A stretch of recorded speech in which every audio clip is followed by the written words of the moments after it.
විශේෂයෙන්ම මේ නර්තනාංශයේ තමයි මගේ හැකියාව වැඩිපුරව තිබුණේ. සංගීතය නර්තනය දෙකම කළා. අපි විශේෂයෙන් මතක් කරන්න ඕනේ මාලති සෝම්බන්දු මහත්මිය මගේ නර්තනාචාර්යවරිය.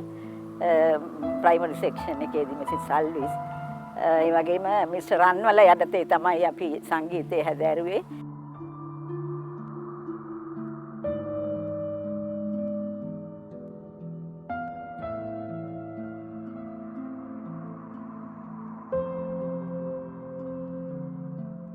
යන හැම තරඟයකින්ම අපි සමූහව ගියාම පළවෙනි ස්ථානය ලබාගෙන තමයි ධර්මපාලයට පළවෙනි ස්ථානය ලබා ගන්න අපිත් මහන්සි වුණා.